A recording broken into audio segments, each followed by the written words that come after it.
സഹോദരങ്ങളെ, ഇന്ന് ഞാൻ ഈ വീഡിയോ ചെയ്യാൻ കാരണം ക്രിസ്തുമത വിശ്വാസികളോട് അവരോടൊരു ചോദ്യം ചോദിക്കാനാണ്. പുരോഹിതന്മാരോ മെത്രാന്മാരോ പാസ്റ്റർമാരോ അതിനെക്കുറിച്ച് ഉത്തരം തരത്തില്ല. കാരണം ഉത്തരം തരാനൊക്കത്തില്ല. തന്നാലാരോ അവരുടെ നിലനിൽപ്പ് തന്നെ പരിഗണനയിലാകും. അതുകൊണ്ട് ഞാൻ ക്രിസ്തുമത വിശ്വാസികളോട്, അല്ലാതെ ക്രിസ്തു വിശ്വാസികളല്ല, മതവിശ്വാസികളോട് ചോദിക്കുകയാണ്, നിങ്ങൾ ആരിൽ വിശ്വസിക്കുന്നു? ക്രിസ്തുവിലോ മതത്തിലോ? ദൈവം ഒരു മതവും സ്ഥാപിച്ചില്ല. എങ്കിലും ഇന്ന് കേരളത്തിൽ അങ്ങോട്ടും ഇങ്ങോട്ടും പലവിധമായ പേരുകൾ ക്രിസ്തുമതം പ്രചരിച്ചു കൊണ്ടിരിക്കുന്നു.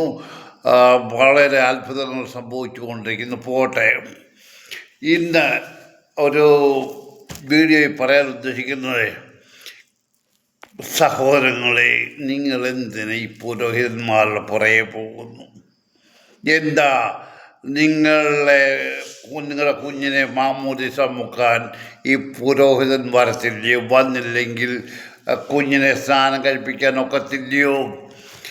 അഥവാ നിങ്ങൾ മരിച്ചാൽ നിങ്ങളെ അടക്കാൻ പുരോഹിതൻ വരത്തില്ലയോ? വന്നില്ലെങ്കിൽ എന്താ? ഞാൻ ഇതിനെല്ലാം ഒരു ചോദ്യം നിങ്ങളോട് ബൈബിളിൽ നിന്ന് എടുത്ത് ചോദിക്കാൻ ആഗ്രഹിക്കുന്നു. പ്രിയ സഹോദരങ്ങളെ, യേശു ലോകത്തിൽ ജനിച്ചു. ആരിൽ നിന്നാണ് സ്നാനമേറ്റത്? യോഹന്നാൻ സ്നാപകരിൽ നിന്ന്. അന്ന് പുരോഹിതന്മാരില്ലായിരുന്നു. യോഹന്നാൻ സ്നാപകൻ്റെ ഭർത്താവ് സക്കറിയ പുരോഹിതനായിരുന്നു. നിങ്ങൾ മനസ്സിലാക്കുകയും, എങ്കിലും ആ പുരോഹിതനിൽ നിന്നല്ല ക്രിസ്തു സ്നാനമേറ്റത്. വേണ്ട. ഇനി ക്രിസ്തു മരിച്ചപ്പോൾ അടക്കിയതാരാ? അവിടെ എന്തുവാ ചെയ്തത്?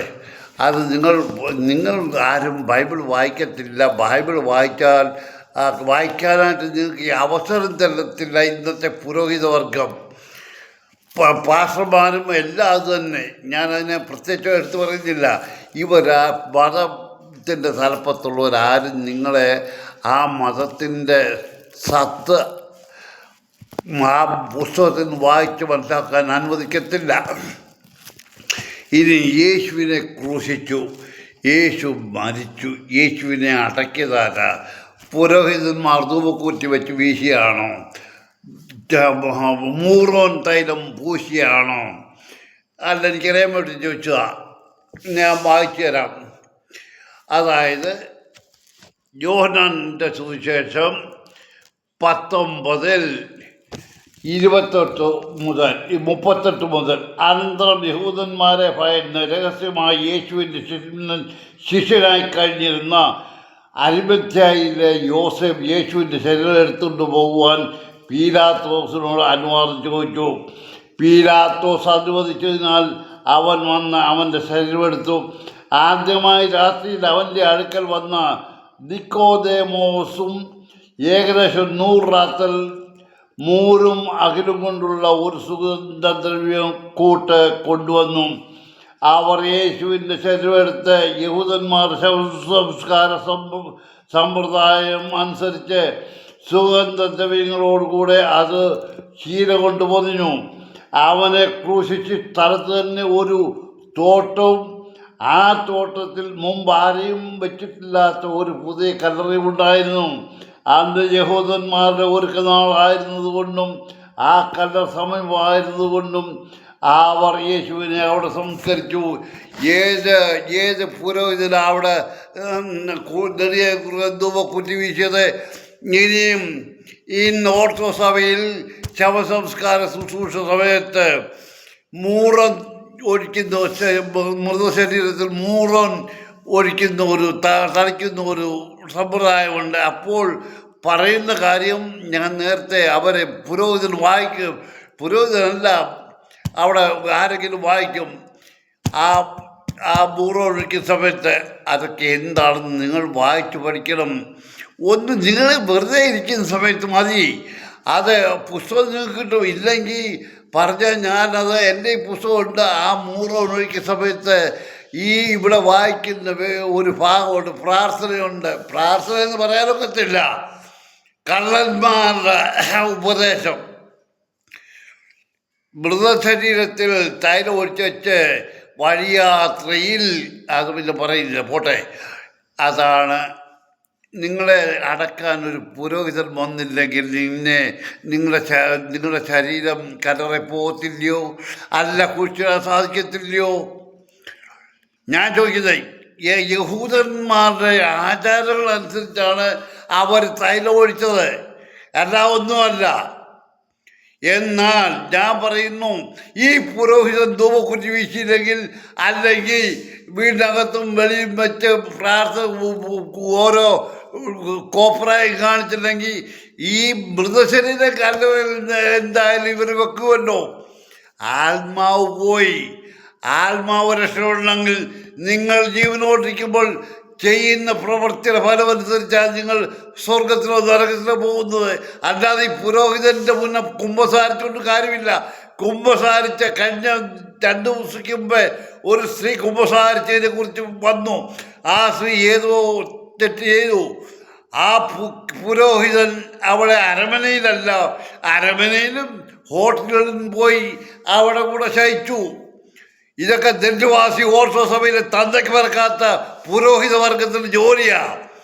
ഈ ഒരു പുരോഹിതം വന്നില്ലെങ്കിൽ നിങ്ങളെ അടക്കാൻ, നിങ്ങളെ പുരാണത്തിൽ അടയ്ക്കുകയും ഈ ശരീരം മണ്ണിൽ നിന്ന് ജനിച്ചു മണ്ണിലോ മണ്ണോട് തന്നെ ചേരും. മൃതശരീരം മണ്ണോട് ചേർന്നുകൊണ്ടൊന്നും ആകുന്നില്ല. ആത്മാവ് അപ്പോഴും ജീവനോടിരിക്കുന്നുണ്ട്. നിങ്ങൾ എന്തിനാ ഈ ജീവനില്ലാത്ത ശരീരത്തിൽ ഓർത്ത് വ്യസനിക്കുന്നു? പുരോഹിതനല്ല, ആര് വന്നാലും ഈ ശരീരം ഉടനെ അങ്ങ് എഴുന്നേക്കുമോ? കുഴിയിലോട്ട് വെച്ച് മണ്ണിനോട് ചേരുക. നിങ്ങൾ ഇതിനെക്കുറിച്ച് പറയണ്ട സഹോദരങ്ങൾ. നിങ്ങൾ ബൈബിൾ വായിക്കുവേൻ. ഇന്ന് ഒരു ഉദാഹരണം ഞാൻ പറയും. ഒരു സംസ്കാര സൃഷ്ടിയിൽ പങ്കെടുക്കാൻ ഞാൻ പോയി. എൻ്റെ കൂടെ കുറച്ച് പേര് വെളിയിൽ വരാന്തയിൽ ബെഞ്ചിരിപ്പുണ്ട്. അവരിങ്ങനെ ഓരോ കാര്യങ്ങൾ പറഞ്ഞ് അപ്പോൾ 3 വർഷത്തിന് മുമ്പ് ഇവിടുന്ന് മാറിപ്പോയ പുരോഹിതൻ അന്ന് ഹോണ്ടയുടെ ഏറ്റവും നല്ല പുതിയ വണ്ടി എടുത്തുകൊണ്ടാണ് പോയത്. അപ്പോഴേ അത് കഴിഞ്ഞ് ഇന്ന് വന്നത് ഒരു ഇലക്ട്രിക് കാറിൽ. അപ്പോൾ പറഞ്ഞു, അയ്യോ അച്ഛൻ ഇലക്ട്രിക് കാർ മേടിച്ചോ? അതിനെന്താ അവർക്ക് കാശ് കിട്ടുന്നില്ലയോ എന്ന് പറഞ്ഞവര് ഈ പുരോഹിതനടുത്ത് വന്നപ്പോൾ എഴുന്നേറ്റ് കുമ്പിട്ട് നിൽക്കുക. ഞാൻ ഇരുന്നിടത്തിരുന്നു. എനിക്ക് അവൻ്റെ അനുഗ്രഹം വേണ്ട. ആ കുളം പിടിക്കാത്തവൻ തൈബൂസോ ധ്യാന പ്രസംഗത്തിന് പ്രാസംഗികൻ വന്നാലും വരത്തില്ല. ഓടിപ്പിടിച്ചു വന്ന് മൺബഹായി കയറും. മൺബഹായിൽ അവൻ്റെ കറുത്ത കുപ്പായി ഇട്ടേക്കുന്നത് അതെടുത്ത് ഇട്ടുകൊണ്ട് ഇറങ്ങി വരും.